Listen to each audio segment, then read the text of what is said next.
क़द अफ़लहल मुमिनून अल्लज़ीना हुम फ़ी सलातिहिम ख़ाशिऊन अल्लज़ीना हुम अनिल लग़्वी मुरिदून वल्लज़ीना हुम लिज़्ज़काति फ़ाइलून वल्लज़ीना हुम लिफ़ुरूजिहिम हाफ़िज़ून इल्ला अला अज़वाजिहिम अव मा मलकत अयमानुहुम फ़इन्नहुम ग़ैरु मलूमीन फ़मन इब्तग़ा वराअ ज़ालिका फ़उलाइका हुमुल आदून वल्लज़ीना हुम लिअमानातिहिम व अहदिहिम राऊन वल्लज़ीना हुम अला सलवातिहिम युहाफ़िज़ून उलाइका हुमुल वारिसून अल्लज़ीना यरिसूनल फ़िरदौस हुम फ़ीहा ख़ालिदून।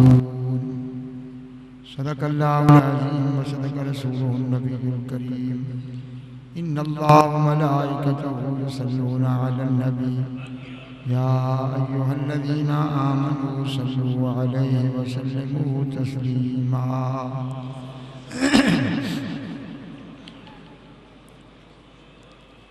अस्सलातु वस्सलामु अलैका या सय्यदी या रसूलल्लाह व अला आलिका व अस्हाबिका या सय्यदी या हबीबल्लाह। ये सूरह अल-मुमिनून है, कुरान पाक का ये पारा नंबर 18 है, जिसकी इब्तदाई आयत। इन आयात करीमा में अल्लाह ताला ने पूरी इंसानियत को बड़ा वाज़ेह अंदाज में रहनुमाई की कि कामयाब लोग कौन हैं जो फलाह पाने वाले। फलाह का लफ्ज़ लुग़त अरब में इतना जामे है कि दुनिया से लेकर आखिरत तक हर किस्म की कामयाबी को ये लफ्ज़ लपेटे हुए हैं। तो फरमाया क़द अफ़लहल मुमिनून कि यकीनन कामयाब हुए वो लोग कि जो साहिब ईमान। साहिब ईमान लोगों की सिफ़ात के फरमाया कि अल्लज़ीना हुम फ़ी सलातिहिम ख़ाशिऊन। उनकी पहली सिफ़त ये है कि दिल लगाकर नमाज पढ़ते हैं। एक लफ्ज़ खुशू है और एक खुजू है। ये लोग आम इस्तेमाल करते हैं कि खुशू व खुजू, तो इन दोनों का आपस में बड़ा ताल्लुक़ है। अगर इंसान का ज़ाहिर बाअदब हो तो वो खुजू है, और जब दिल बाअदब हो तो वो खुशू है। तो अल्लाह ताला ने खुशू फरमाया इसलिए कि एक शख्स को सरकार ने नमाज में देखा कि वो नमाज पढ़ते हुए कभी दाढ़ी से खेलता है, कभी अपने कपड़ों पे हाथ ले जाता है। तो जिनके दिलों में सुकून न हो, ये हालत उनकी होती है। मैंने अक्सर गैर मुकल्लिदीन को इसी तरह देखा है। कभी दायां पाँव उठाएंगे, कभी बायां पाँव उठाएंगे, कभी सर में हाथ डालेंगे, सर में वैसे ही नंगा होता है। तो सरकार ने फरमाया कि अगर इस शख्स के दिल में खुशू होता तो यकीनन इसका ज़ाहिरी वजूद भी बाअदब होता। चूँकि इसका दिल खाली है खुशू से, इसलिए इसके बदन भी उधर जा रहा है, उसमें भी अदब नहीं है। तो अल्लाह ताला ने खाशिऊन फरमाया कि अल्लज़ीना हुम फ़ी सलातिहिम खाशिऊन, कि जो अपनी नमाजों को खुशू से अदा करते हैं। और खुशू का माना है दिल का बाअदब होना, दिल का मुतवज्जे होना। क्योंकि जब दिल मुतवज्जे होगा तो ज़ाहिर भी मुतवज्जे होगा। हदीस पाक में है, सरकार अंबिया सल्लल्लाहु अलैहि वसल्लम इरशाद फरमाते हैं कि अल्लाह ताला जल्ल वाला शानुहु का फरमान है कि ऐ बंदे, जब तक तू दिल के साथ अपनी नमाज में मेरी तरफ मुतवज्जे रहता है तो मैं अपनी रहमतों और करम के साथ तेरी तरफ मुतवज्जे हूं। और जब बंदा खुद हट जाता है तो उस वक़्त उससे रहमत हटती है। और इन्नल अब्दा इज़ा सल्ला यतनाजा रब्बहू, सरकार फरमाते हैं कि बंदा जब नमाज में होता है तो वो अपने रब से सरगोशी कर रहा होता है। जिस तरह किसी निहायत ही बेतकल्लुफ दोस्त के कान में कोई बात कही जाती है जिसे सरगोशी कहते हैं, तो हालत सलात में बंदा रब के इतने करीब हो जाता है अबूदियत की निस्बत से कि गोया कि वो अपने रब के साथ खुफिया हम कलामी कर रहा है। इसलिए हुक्म है कि नमाजी के सामने से न गुजरे। और सामने से गुजरने की क्या तारीफ है? सिर्फ ये माना नहीं है कि उसके सामने से गुजरे।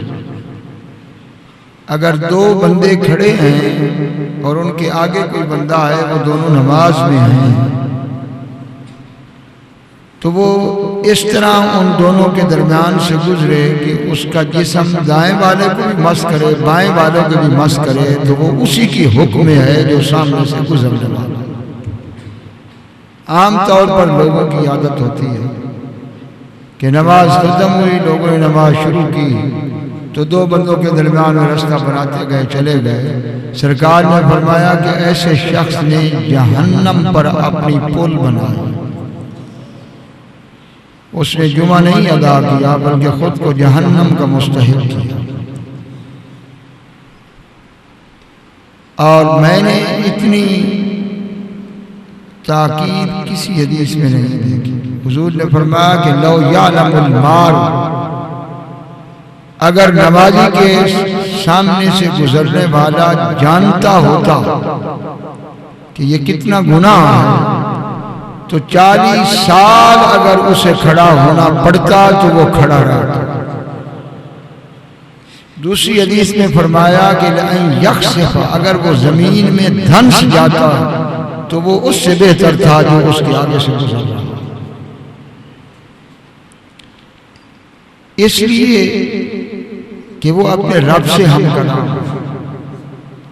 आप किसी से बात कर रहे हैं और इधर से कोई बंदा आप दोनों के दरमियान से गुजर जाए तो कितना आपको महसूस हो कि इसने हमारी बात को काट डाला, और इतना भी ख्याल नहीं किया कि मैं उससे गुफ्तगू कर रहा हूं, ये दरमियान से गुजर गया। तो दो बंदे जब हम कलाम हों तो उनके से दरमियान से गुजरने वाला इंतहाई बद अखलाकी का मुजाहरा है। तो जब बंदा अपने रब के साथ हम कलाम हो तो जो दरमियान से गुजरेगा वो निगाह खुदाबंदी में किस कदर नामुज़। अल्लज़ीना हुम फी सलातिहिम खाशिऊन, कि जो लोग अपनी नमाजों को खुशू के साथ अदा करते हैं। वल्लज़ीना हुम अनिल लग़्व मुरिदून, उनकी दूसरी सिर्फ ये बयान फरमाई कि वो फजूल चीज़ों से एराज करने वाले, खा वो लग़वियात का ताल्लुक जुबान से हो, खा लग़वियात का ताल्लुक अमल से हो। फजूल काम जिसका ना कोई दीनी फायदा हो ना दुनियावी फायदा हो, वो लग़्व में शामिल है। एक बंदा सारी रात इंटरनेट पे बैठे सुबह नमाज के बगैर सो जाए तो मैं कहूँगा वो पूरा लग़्व। इमाम शाफी फरमाते हैं कि खेल सेहत के लिए बहुत अच्छी चीज़ है, और इस नीयत से खेलना कि मैं तंदुरुस्त हूँ, अल्लाह ताला की बंदगी कर सकूँ, तो इबादत में वो शामिल है। लेकिन अगर उस खेल में वो नमाज को कज़ा कर देता है तो वो पूरा उसका अमल लग़्व में शामिल है। लग़्व हर वो चीज़ है जिसमें ना कोई दीनी फायदा है ना दुनियावी। सरकार फरमाते हैं मिन हुस्न इस्लामिल मर्इ तर्कुहु मा ला यानी, कि किसी शख्स के हसीन मुसलमान होने की अलामत यह है कि वो लायानी चीज़ों को तर्क कर देता है। और इसलिए फरमाया कि मन काना युमिनु बिल्लाहि वल यौमिल आखिर, जो अल्लाह पर और आखिरत के दिन पर ईमान रखता है, फल यकुल खैरन औ लियस्मुत, तो उसे चाहिए कि ज़ुबान से जब भी कलाम करे तो या अच्छी बात करे या खामोश रहे। इन दोनों के अलावा तीसरा कोई रास्ता नहीं। मोमिन को कहाँ इतना टाइम है कि वो लग़वियात में वक्त गुजारे।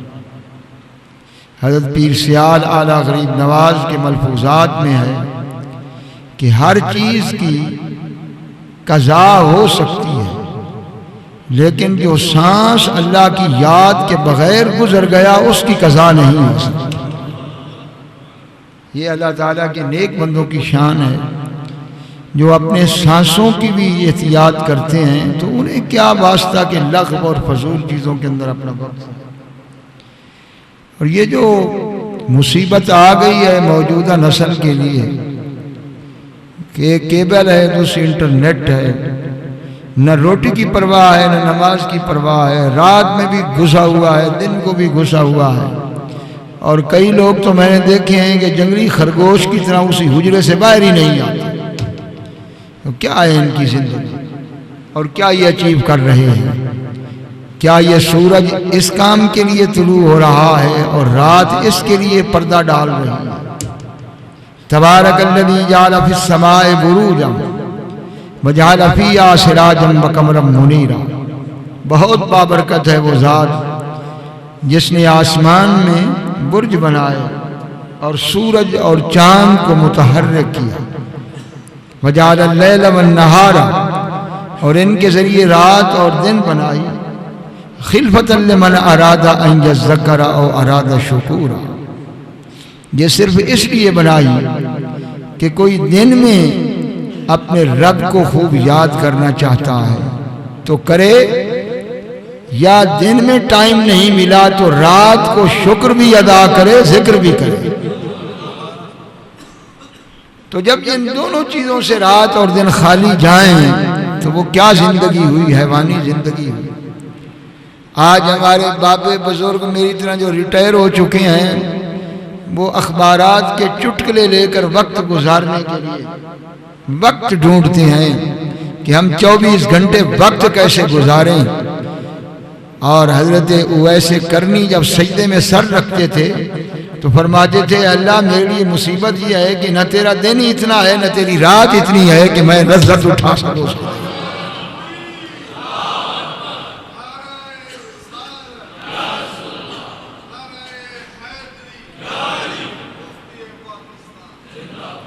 अपने दिल की ग़िज़ा हासिल करो कि नफ्स नफ्स मुतमइन्ना हो, फिर खलवत में लुत्फ़ आएगा, वरना खलवत में बैठना बड़ा मुश्किल है, फिर अखबार के ज़रिए वक्त गुजारना पड़ेगा।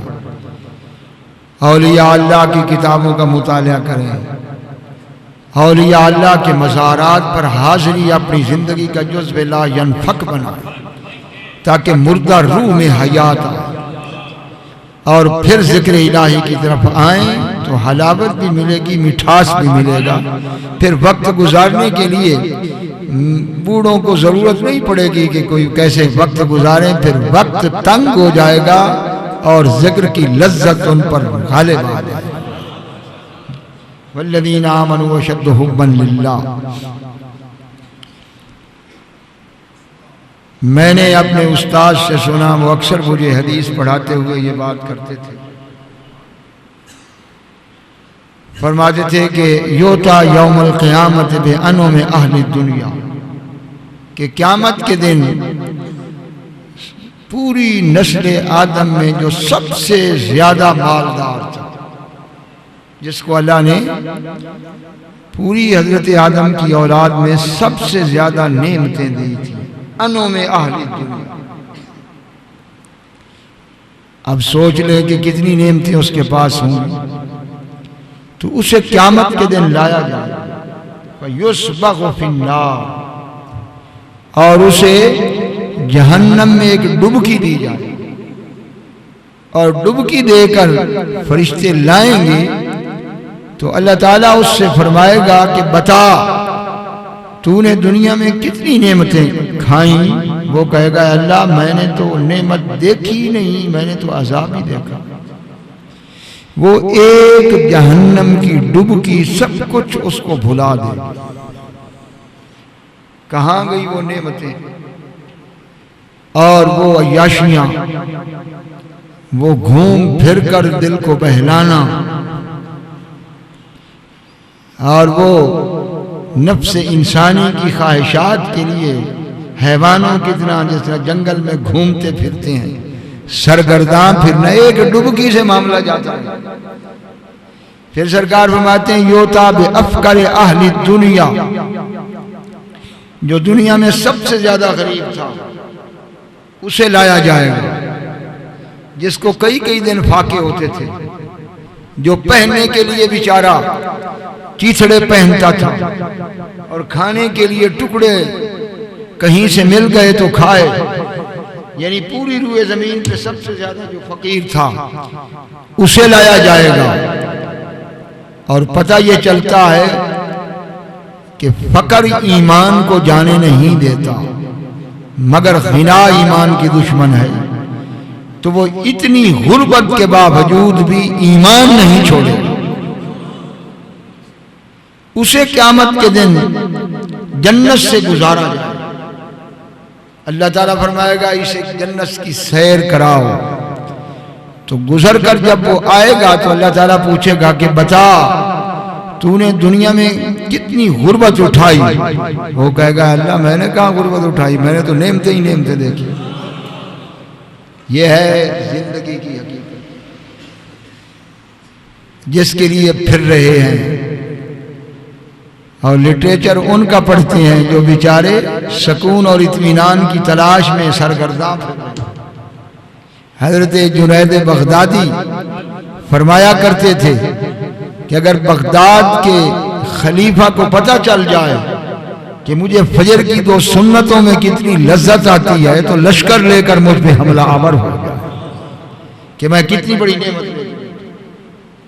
ये सारी चीजें इस सोच की दुरुस्तगी से हासिल होती हैं और दिल की चाहत का किबला भी दुरुस्त हो और अक्ल इंसानी की सोच भी दुरुस्त हो।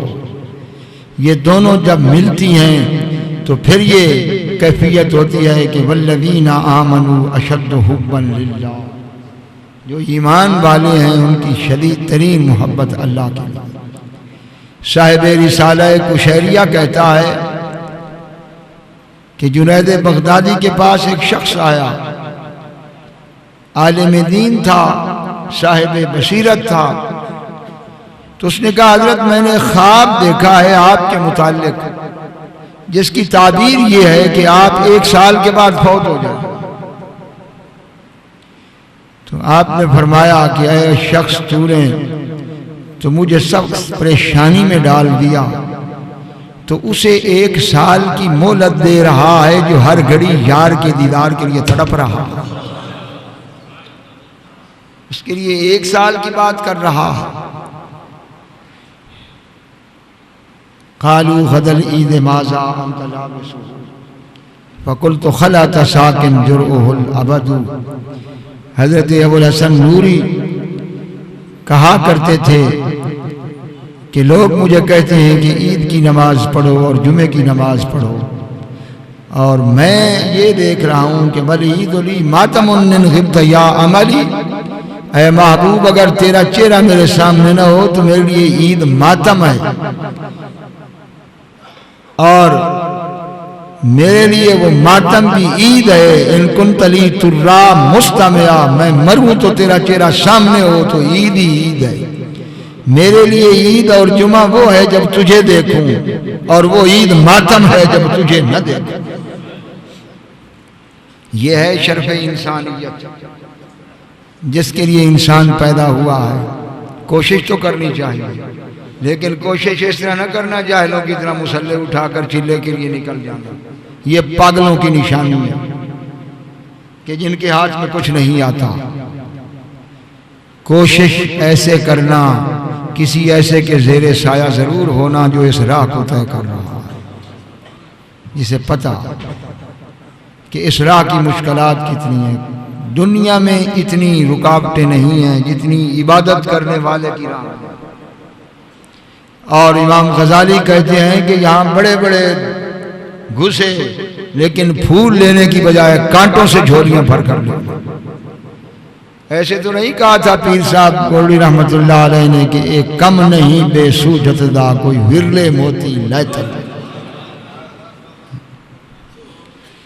मगर इससे हटना नहीं है कि मौत पीछे है, शिकार कर रही है और बड़ा घाटा है कि इंसान दुनिया से इस तरह निकल जाए कि उसके दिल में सब कुछ हो, अल्लाह उसके महबूब की मोहब्बत बढ़ती जाएगी। ये मैं आपको बात बता दूं, मौत आएगी, नफ्स का पर्दा चाक करेगी, लेकिन जैसे जैसे बरज़ख की जिंदगी जाएगी, जिसके लतीफ़ा क़ल्ब के अंदर अल्लाह और उसके रसूल की मोहब्बत है वो बढ़ती जाएगी, वो घटेगी नहीं, वो बढ़ती जाएगी, उसके अंदर कभी कमी नहीं आएगी, बल्कि हर घड़ी में वो बढ़ती चली जाएगी। हर ज़मां ग़ैबे जूदे दिगर को ज़ाया, हर घड़ी नई सखावत होगी, बशर्ते कि ये चीज़ लेके जाए।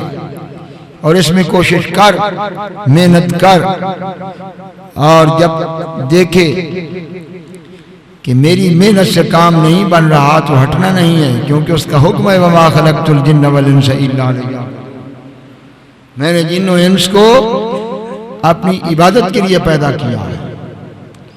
और फिर जब ये कर चुके तो अपने हाथों को उठाकर उससे मांग कि जो मुझसे था मैंने किया, अब जो तेरी ताकत है तू करम फरमा। ये दो चीजें, बहुत ही बदबख्त हैं वो लोग कि जो दुआ नहीं मांगते। उनकी बदबख्ती की इंतहा है जो रब के दर पे आकर भी खाली चले जाते। समुंदर से मिले प्यासे को शबनम बखीली है ये रज़ा। सरकार अंबिया सल्लल्लाहु अलैहि वसल्लम फरमाते हैं कि जिसने नमाज पढ़ी और दुआ न मांगी उसने खुद को बहुत बड़े धोखे में डाला और बहुत बड़े धोखे के अंदर हो। दुआ क्यों है? फ़इज़ा फ़रग़्त फ़ंसब व इला रब्बिक फ़रग़ब, ए महबूब जब तू इबादत से फारिग हो जाए तो फिर रब की तरफ दुआ के लिए हाथ उठा। दुआ में क्या, ये मैं दो जुमलों में अर्ज कर देता हूं। दुआ में ये है कि बंदे के पास सिर्फ कुव्वत कास्बा है जो अल्लाह ताला ने उसे दी है, और तकदीर का मसला आपकी समझ में नहीं आएगा, उसमें उलझा भी ना करें। बस इतना समझ लें कि रब ने दी है ताकत कि नहीं कमाई की। हर फील्ड में लोग जा रहे हैं कि नहीं जा रहे अपनी कुव्वत कास्बा से। ये जहान देख रहे हैं कि नहीं तगोदो दुनिया कर रही है, क्यों कर रही है? कुल्लन नुमिद्दु हाउलाए व हाउलाए मिन अताए रब्बिक वमा काना अताउ रब्बिका महजूरा। नजरें उठा के देख, हर एक तेरे रब की अता के लिए भाग रहा है, और तेरे रब की अता किसी से रुकी हुई नहीं है। मन काना युरीदु अर्शद दुनिया नोते ही मिले, जो दुनिया चाहेगा हम देंगे, और जो आखिरत चाहेगा उसे दुनिया भी देंगे आखिरत भी देंगे। तो ये है जो अल्लाह ताला ने कुव्वत कास्बा दी, ये बंदे में है। हर एक की कुव्वत कास्बा अपनी मकाम पे है। हमारी एक है, वली की उससे बढ़कर है, नबी की उससे बढ़कर है। नबी का मोजज़ा कुव्वत कास्बा है, वली की करामत कुव्वत कास्बा है, तेरी नफल पढ़ने कुव्वत कास्बा है। कुव्वत कास्बा मखलूक के लिए है और कुव्वत खल्क रब के लिए है। और जहां तक तेरी कुव्वत है वो नमाज है, और जब हाथ उठाता है तो ये कहता है कि मेरी ये कुव्वत थी, अब अपनी कुव्वत से आता।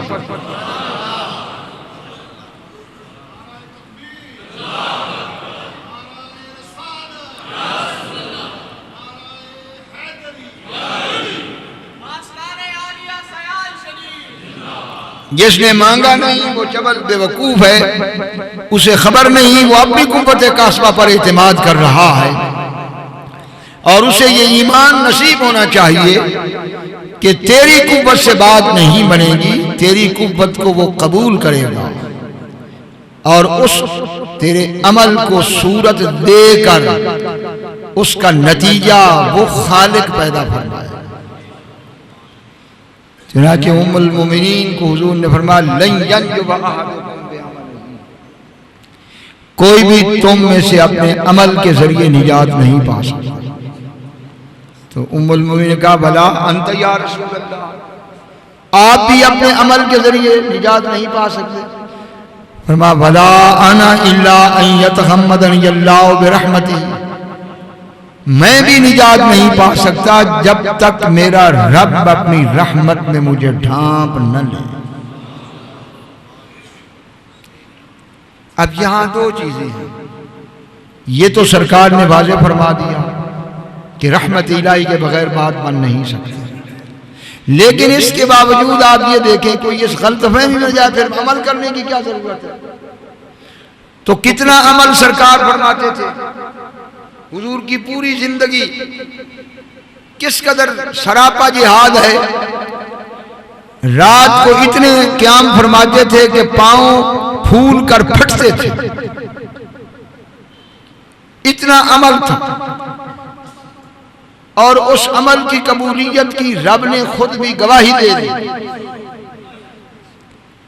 कि अन यबासा का मकाम महमूदा, कबूलियत की भी बशारत दे दी। इसके बावजूद इतना अमल फरमाया, लेकिन साथ फरमा दिया कि मैं बख्शा नहीं जा सकता जब तक मेरे रब की रहमत मुझे ना ढांप ले। तो पता चला कि सुन्नत महबूब क्या हुई कि लापरवाह भी नहीं होना और आवारा भी नहीं होना, इस तरह आजाद तब भी नहीं होना कि अमल ना हो, क्योंकि हुजूर ने इंतहाई अमल इख्तियार किया। लेकिन महबूब अमल करके भी ये कह रहा है कि मैं अपनी अमल पर निगाह नहीं रख रहा, अपने रब की रहमत पर निगाह रख रहा हूं। तो गुलाम मुस्तफा वो है कि जो अमल भी करता है लेकिन उसकी निगाह रब की रहमत पर। ये नहीं कि वो आवारा हो जाए, मगर रहमत इलाही पर उसकी निगाह होती है। और रहमती वसिअत कुल्ल शै, फरमाया मेरी रहमत हर चीज पर वसी है, उसकी कोई इंतहा नहीं है। जब वो बांटेगा क़यामत के दिन तो काफिर भी कहेंगे आज हम भी मारूम नहीं, इस कदर उसकी रहमत है। फरमाया 100 हिस्से रहमत के हैं तो उनमें से सिर्फ एक रब ने जमीन पे उतारा। जैसे माँ बाप की मोहब्बत है, बेटे से माँ की मोहब्बत है, जानवर अपने बच्चे से मोहब्बत करता है, दरिंदा अपने बच्चे से मोहब्बत करता है, वो एक हिस्सा उतरा। तो माँ की मोहब्बत को देखो कैसी मोहब्बत, कितनी तड़पती है माँ अपने बच्चे के, एक वो तकसीम हुई है। अखरल्लाहु तिस्ईन रहमा, सरकार फरमाते हैं कि 99 हिस्से अल्लाह ने अपने रहमत के मुअख्खर किए। यरहमु बिही इबादहु यौमल क़ियामह, क़यामत के दिन उन 99 हिस्से जो हैं उनके साथ अपने बंदों पर अपने रहमत का ज़हूर फरमाएगा। तो एक उतरी हुई रहमत ने दरिंदों को भी ऐसा कर दिया है कि अपने बच्चे के लिए वो भी पांव उठा लेते हैं। तो जब रब की 99 और 100 पूरी रहमत का ज़हूर होगा तो क्या आलम होगा उसकी रहमत का। ये ईमान में होना चाहिए और इस बात के ऊपर यकीन होना चाहिए। इसलिए दुआ से कभी नहीं हटना चाहिए। बहुत से लोग ऐसे होते हैं जो परेशानी में मुब्तला होते हैं और जब वो अल्लाह ताला की तरफ रुजू करते हैं और कोई दुआ ऊपर नहीं उठ सकती जब तक उस दुआ के शुरू में अल्लाह ताला की हम्द ना हो और अल्लाह ताला के महबूब पर दरूद शरीफ हो। ख्वाजा हसन बसरी रहमतुल्लाह अलैह आप फरमाते हैं हुजूर सैयद आलम की ज़ात पर दरूद शरीफ के फज़ाइल, आप फरमाते हैं कि जब बंदा कहता है अल्लाहुम्मा, तो उस वक़्त वो रब के बहरे रहमत में होता ज़न, और जब कहता है सल्ले अला मुहम्मद, हुजूर की ज़ात पर सलात की दुआ करता है, तो रहमतुल लिल आलमीन की रहमत वासिया के समुंदर में होता ज़न होता। और जब कहता है कमा सल्लैता अला इब्राहीम व अला आले इब्राहीम, तो हजरत इब्राहीम की जो कमालात हैं उनमें होता सन होता। और जब कहता है कि सल्ले अला मुहम्मदिन व अला आले मुहम्मदिन, कि हुजूर की आल पर रहमत भेज, तो सैयद आलम की आले मुकद्दस के दरियाए रहमत में होता सन होता है। तो ख्वाजा हसन बसरी फरमाते हैं कि इतने रहमतों के समुंदर में कोई गोता लगा के निकले और पाक ना हो।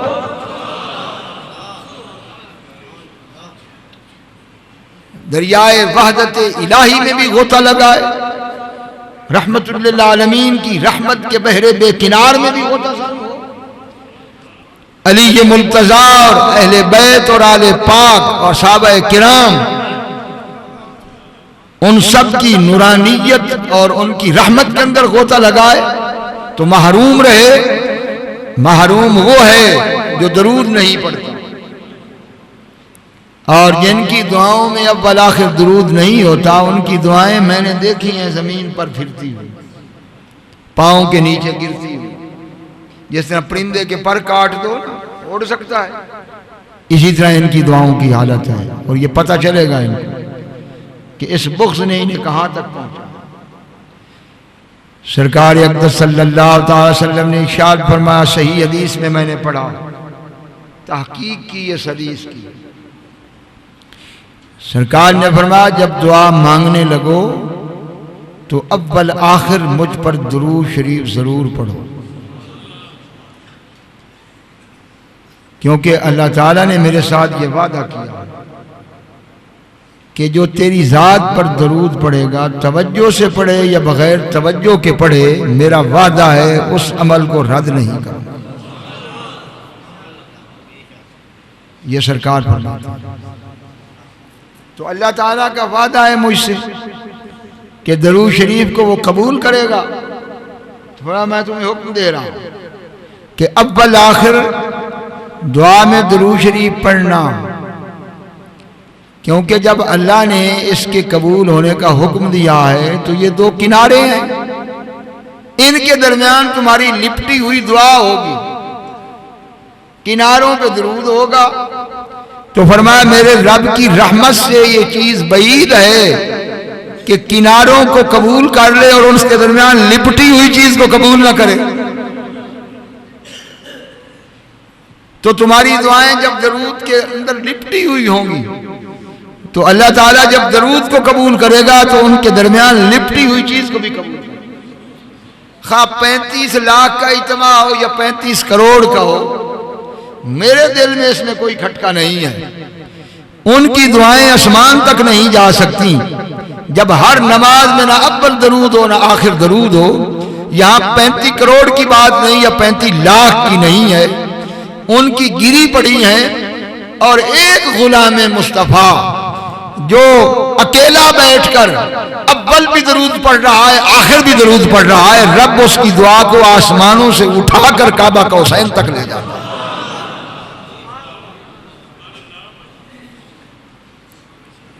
ये फर्क है जानने और न जानने का। तिरमिज़ी शरीफ की हदीस है, हज़रत अमीरुल मोमिनीन उमर रज़ी अल्लाह ताला अन्हु से रवायत है कि सरकार अंबिया सल्लल्लाहु अलैहि वसल्लम ने इरशाद फरमाया कि अद्दुआउ मुअल्लकुम बैनस समाए वल अर्द,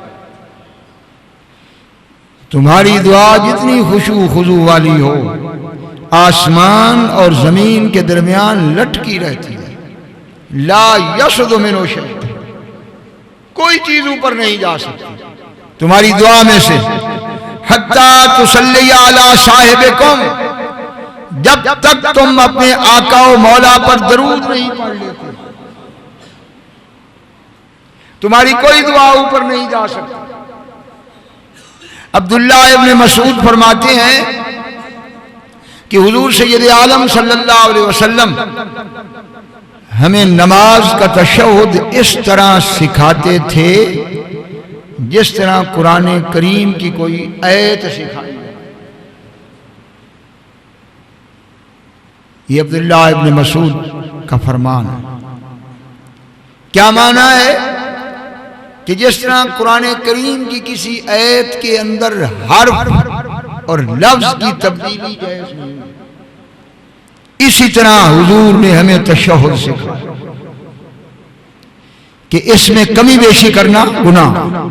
जिस तरह कुरान करीम में कमी बेशी जायज़ नहीं है, हर्फ की भी नहीं है, तो ये फरमान था इब्न मसूद का कौल का कि काना युअल्लिमुना तशहुद कमा युअल्लिमुना सूरतुल कुरान। सूरतुल कुरान जिस तरह हुजूर हमें सिखाते थे, इसमें तशहुद सिखाते थे। तो ये तशहुद उस महबूब ने रब से लेकर दिया है, ये हुजूर ने दिया। पूरी नमाज की तरतीब सरकार ने दी। तो इस तरतीब में कभी सोचा है आपने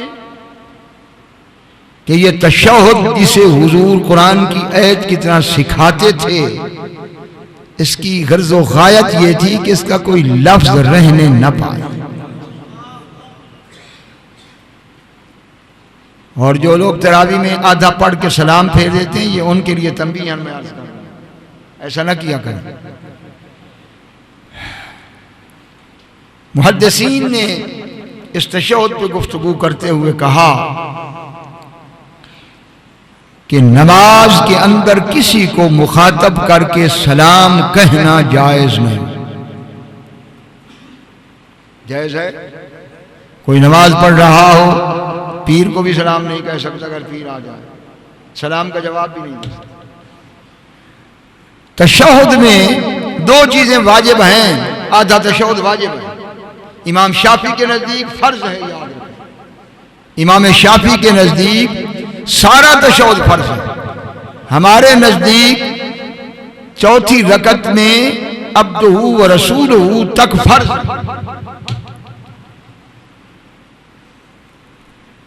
इस तशहुद में जो फर्ज है, किसी को सलाम जायज नहीं, लेकिन जब तक अस्सलामु अलैका अय्युहन नबी व रहमतुल्लाहि व बरकातुहु न कहे, उसकी नमाज अदा नहीं।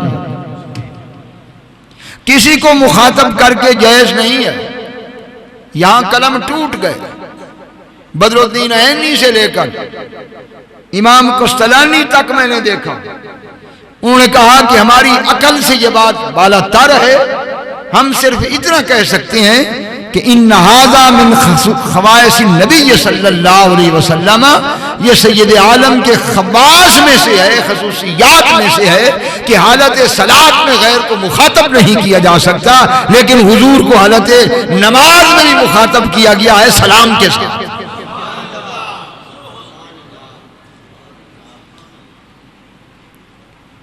क्योंकि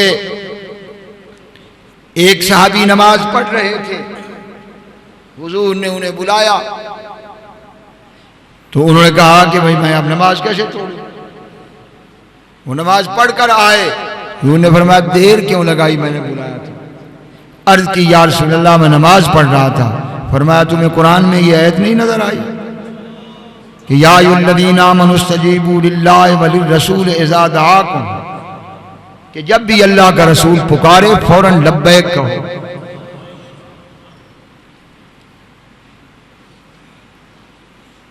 और इस पर मुहद्दिसीन ने और फुक़हा ने इस आयत करीमा के तहत लिखा, बल्कि सबसे ज्यादा इस पर काजी अयाज ने शिफा में लिखा। उसने कहा हुजूर किसी साहबी को बुलाएं, वो नमाज पढ़ रहा हो, 2 रकत उसने पढ़ी हो, और फरमाएं कि जा अपने जानवरों को चारा डाल। वो जाए चारा काटे और जानवरों को डाले, तो वापस आकर उसको 2 रकत नहीं पढ़नी पड़ेंगी, वो तीसरी से शुरू करेगा।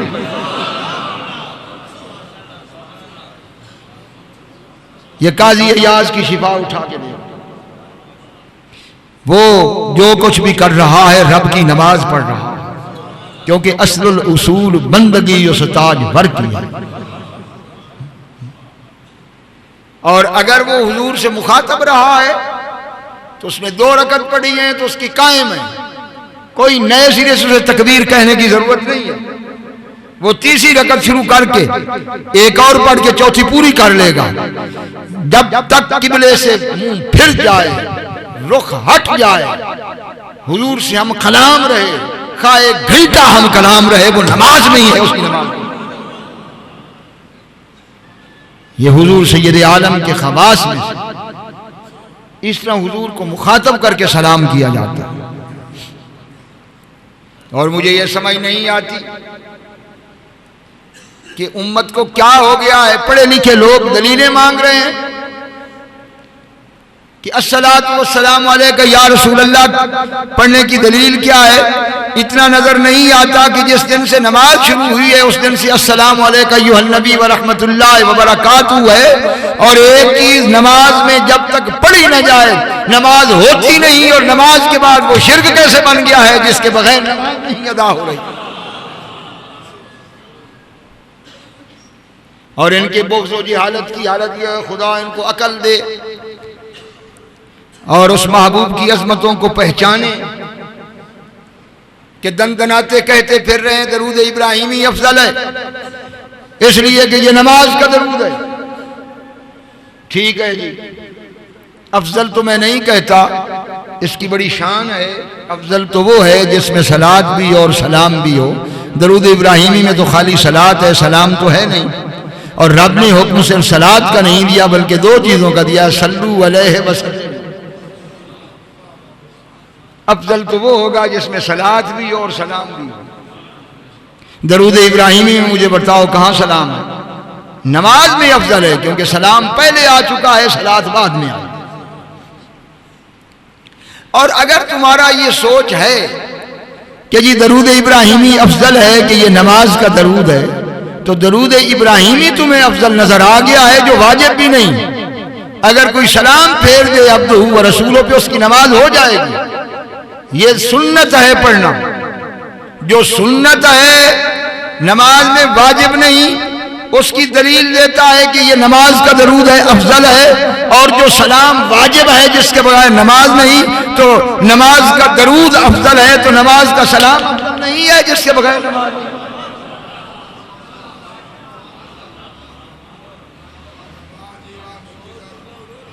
आधी चीज ले ली और आधी चीज छोड़ दी। और मुखातब करके कहा, फिर कहते हैं ये रब की तरफ से हिकायत है, हम नहीं सलाम पेश कर ले, रब कर रहा है। तो इसके साथ ही है अस्सलामु अलैना व अला इबादिल्लाहि सालिहीन। इसको हिकायत क्यों नहीं कहते? अगर ये हिकायत होती तो जो चीज हिकायत हो उसमें सवाब नहीं मिलता। अगर ये हिकायत होती तो हुजूर मुस्लिम में ये क्यों फरमाते कि मा मिन अब्दिन फिस समाए वल अर्दि, कि जब बंदा कहता है अस्सलामु अलैना व अला इबादिल्लाहि सालिहीन, हम पर सलाम हो और जितने सालिहीन हैं उन पर सलाम हो, तो ये सही मुस्लिम की हदीस है। हुजूर फरमाते हैं इमाम से लेकर मुक्तदी से लेकर नमाज में शामिल होने वालों से लेकर मलाइका से लेकर आसमानों जमीनों में हर नबी हर वली को अल्लाह उस नमाजी का सलाम पहुंचा देता है।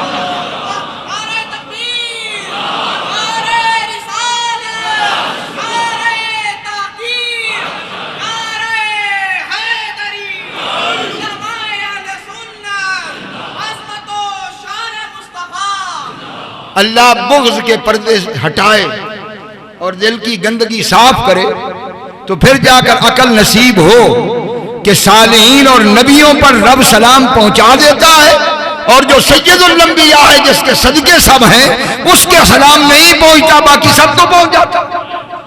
उधर तू इंशा लेता है, इधर हिकायत लेता है। नबी पर सलाम के लिए कहता है हिकायत है, और बाकी नबी और वलियों के सलाम को इंशा कहता है। ये किसने तुम्हें हक दिया है कि उनको इंशा कहे कि उसमें सवाब मिलता है, और इसको हिकायत कहे। हिकायत क्या, उनको तो मुतलक सलाम है, नबी को मुखातब करके सलाम है।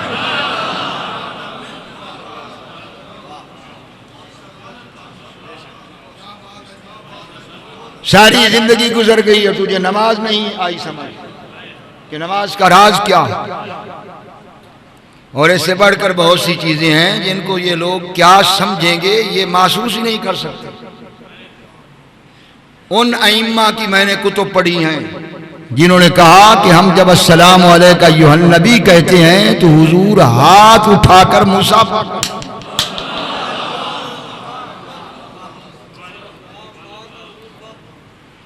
और इमाम गजाली ने कहा कि उख्जुर शख्सहुल अजीम, एयाउल उठा के देख लो जल्द अव्वल किताबुस सलात, कि जब अस्सलाम अलैका अय्युहन नबी कहे तो गाफिल न बन, बल्कि ये मकाम शुहूद है। और इस बात को दिल में खूब बिठा कि हुजूर पूरे रुख अनवर से तेरे सामने है, तेरा सलाम सुन रहे हैं, तुझे जवाब अता है।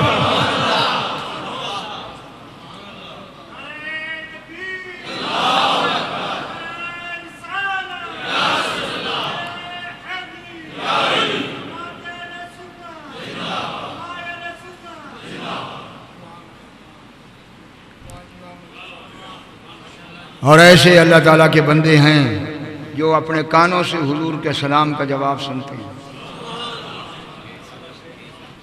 मगर ये दिल की शाने जिसके पर्दे उठ जाएं उसे मकाम हजूरी नसीब होता है। और वो सरकार का सलाम सुनते हैं। उनके सुनने की ताकत ये है, महबूब के पहुँचाने की ताकत है। और अगर इसमें ये बात न होती तो वो कहते हैं कि हम भूल कर भी अगर रह जाए, तवज्जो न रहे और हुजूर का मुसाफा न हो तो हम नमाज लौटाते हैं कि वो नमाज नहीं हो।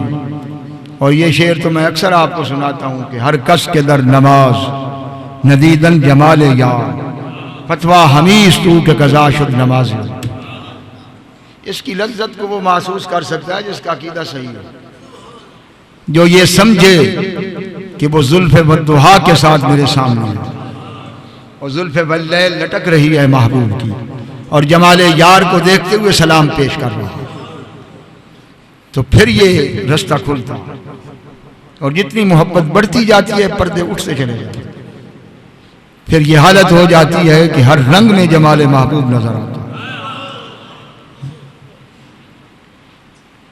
ये है अस्सलामु अलैका अय्युहन नबी। तो मुझे कोई खबर नहीं उसकी नमाज कहाँ गई कि जिसे ये पता ही नहीं किसको सलाम पेश कर रहा, कितने अदब से पेश कर रहा। कबल इसके कि तू कब्र में मुअद्दब होने की कोशिश करे जब तुझे मौका नहीं दिया जाएगा। ये नमाज में तुझे बता दिया गया है कि हाजिरी यार का अदब क्या है। तो इससे ऐसे ना गुजरा करें, ध्यान से गुजरा। ये बहुत बड़ी इस उम्मत पर करम नवाजी और गुलामान मुस्तफ़ा पर सैयद आलम का बहुत बड़ा करम है कि क़यामत तक हर गुलाम को देख रहे हैं, हर गुलाम पर सलाम फरमा रहे हैं और हर गुलाम का सलाम कबूल फरमा रहे हैं।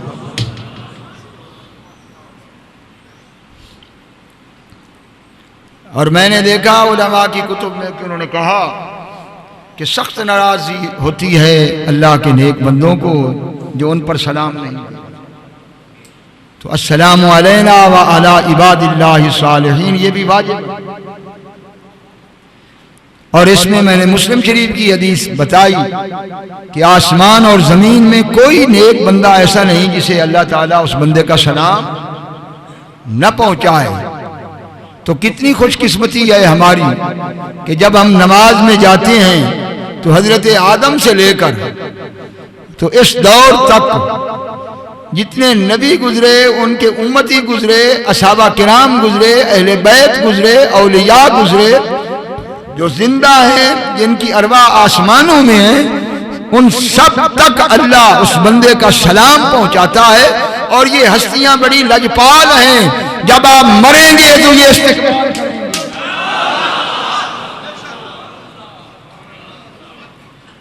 कि सारी जिंदगी हमें सलाम पहुंचाता रहा और आज हम इसे सलाम न दे।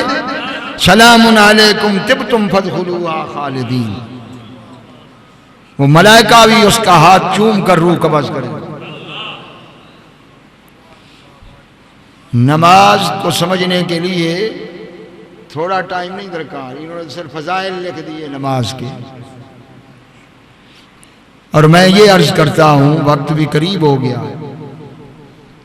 कि जब अब्दुहू व रसूलुहू कह दिया तो बाकी क्या रह गया? सलाम भी हो गया, अत्तहियातु लिल्लाहि वस्सलावातु वत्तय्यिबात, मुनाजात भी हो गई मुनाजात भी, रब की हाजिरी भी हो गई। अस्सलामु अलैका अय्युहन नबी, हुजूर की हाजिरी भी हो गई। अस्सलामु अलैना व अला इबादिल्लाहि सालिहीन, सब नेकों की हाजिरी हो गई। इतनी हाजिरियां हो गई तो नमाज में यहां से सलाम न दे तो तेरी नमाज नहीं होती, और नमाज के बाद कोई उनकी कब्र पर सलाम कहने जाए तो तू फतवे लगाता है।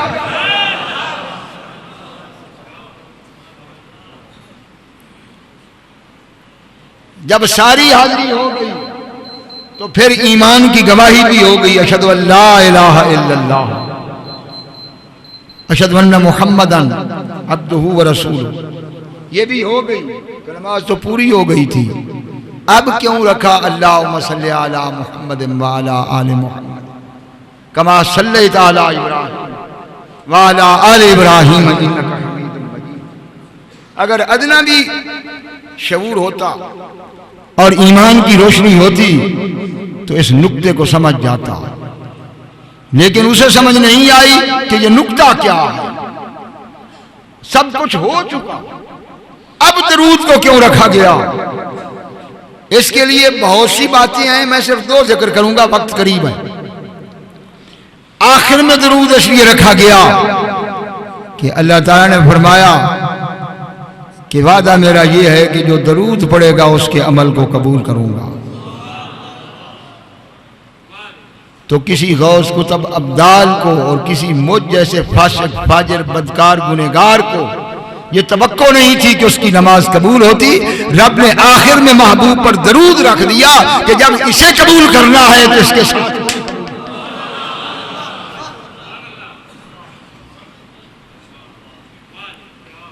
आखिर में दरूद शरीफ को रखा, और आखिर में दूसरी हिकमत क्या थी? दरूद पाक को आखिर में रखने की दूसरी हिकमत क्या थी? दूसरी हिकमत यह थी कि अल्लाह ने बता दिया कि लोगों सुन लो, किसी भी नेमत को हासिल करने का जरिया भी मेरा महबूब है, और जो मेरे दरबारों में पहुंचकर हाजिरियां दे चुका है, इस नेमत की भी बका चाहते हो तो मेरे यार पर दरूद पढ़ो, ताकि तुम्हें पता चल जाए कि इब्तिदा भी वसीला है मुस्तफा है, इंतहा भी वसीला है।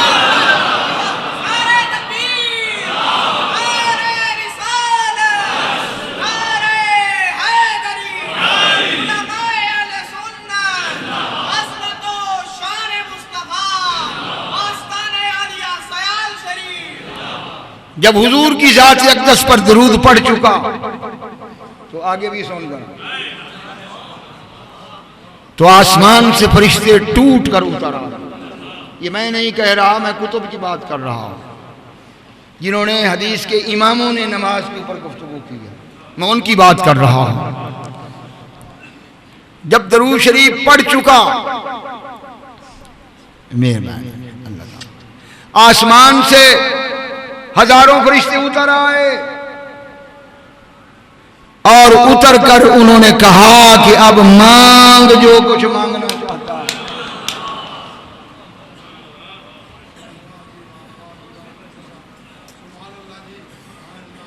अब मांग जो कुछ मांगना चाहता है। तो उसने कहा रब्बे जालनी उनकी मसला, पहला यही मांगना चाहता हूं कि तेरे दर अक़दस पे मेरी जबीन नयाज झुकती रहे। अगर इधर न झुकूं तो क्या है बाकी कोई चीज। तो सबसे पहले मांगने की चीज यही है कि मुझे शर्फ बंदगी नसीब, तेरे दर अक़दस पे झुकता रहूं। मेरे क्या है, उसने कहा कि हमारे दिल से मिटेगा ना दाग शक, यबी रहे न रहे आस्था रहे। पहली बात यही मांगी, रब्बे जालनी मुकीम सलात। खुदा की कसम, इज्जतें क्या इज्जतें हैं, इज्जत तो उसकी है जो दरे यार पर सजदे में सर रख कर गिरा पड़ा। इज्जत तो उसकी इज्जत कहो कि जिसे इज्जत के लायक कह सकते हैं। रब्बे जालनी मुकीम सलात व मिन ज़ुर्रियती, अपनी औलाद के लिए रब्बे जालनी मुकीम सलात मिन ज़ुर्रियती रब्बना व तक़ब्बल दुआ रब्बना इग़फ़िरली व लिवालिदैया व लिलमुमिनीन यौम यक़ूमुल हिसाब। इसलिए सालेहीन कहते हैं कि जिसने नमाज छोड़ दी उसने हमारे साथ ज़्यादती की। वो दुआ कहाँ गई जो हमारे हक में वो करता था, जिसके हम मुंतज़िर थे, वो दुआ कहाँ गई? तो ऐलान हुआ, उतर आए फरिश्ते, मांग जो कुछ मांगना है, अब मांग जो कुछ मांगना। लेकिन कुरान की दुआएं मांग, हदीस की दुआएं मांग, जितनी मर्जी मांग, सब जायज़ हैं। इसके बाद सब जायज़ हैं, जिसे हदीस की याद हो, जिसे कुरान की याद हो। और आखिर में वो कहता है अस्सलामु अलैकुम व रहमतुल्लाह। दाएं और बाएं, ये किन को कहता है? ये उन फरिश्तों को सलाम कहता है जो आसमान से उतर गए। और वही फरिश्ते आकर मौत वक्त उसे कहेंगे सलामुन अलैकुम तिबतुम फदखुलूहा खालिदीन। आज हमारी तरफ से सलाम सुन ले, पहले तेरा सलाम था, आज हमारा सलाम, और अब हमेशा जन्नत में रहे। ये है नमाज की शान। लेकिन नमाज बता रही है कि जो कुछ मिलेगा वसीला मुस्तफ़ा से मिलेगा। अल्लाह तबारक व तआला करम फरमाए, अल्लाह करीम महरूमी से बचाए। अल हदीस की इमामत में नमाज पढ़ना कैसे है?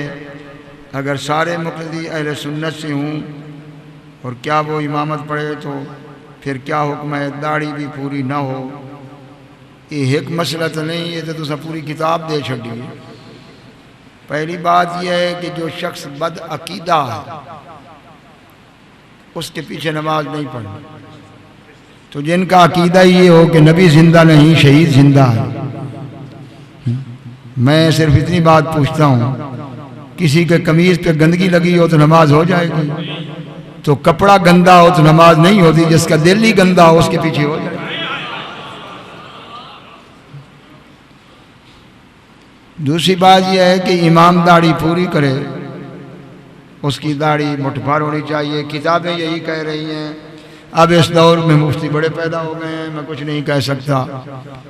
तो उन मुफ्तियों में से अक्सर जो हैं वो अपनी ख्वाहिशात नफ्स के ग़ुलाम हैं, क्योंकि चूँकि उनसे दाढ़ी पूरी नहीं हो रही, इसलिए वो फतवा दे रहे हैं कि छोटी भी गुजारा कर जाएगी।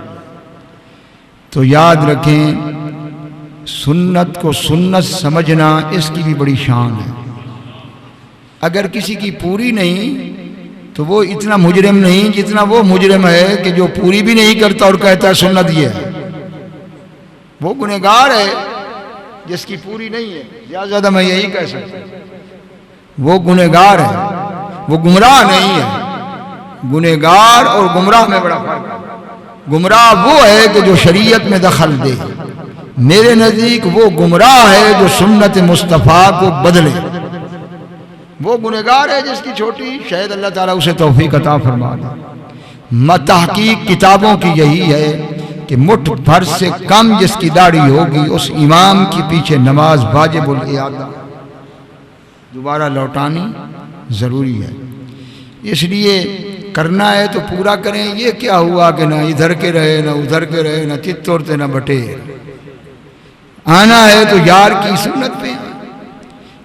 हज़रत अली मुर्तज़ा फरमाते हैं, मैंने सरकार की ज़ियारत की, हुजूर की दाढ़ी मुबारक पूरे सीने को ढांप रही।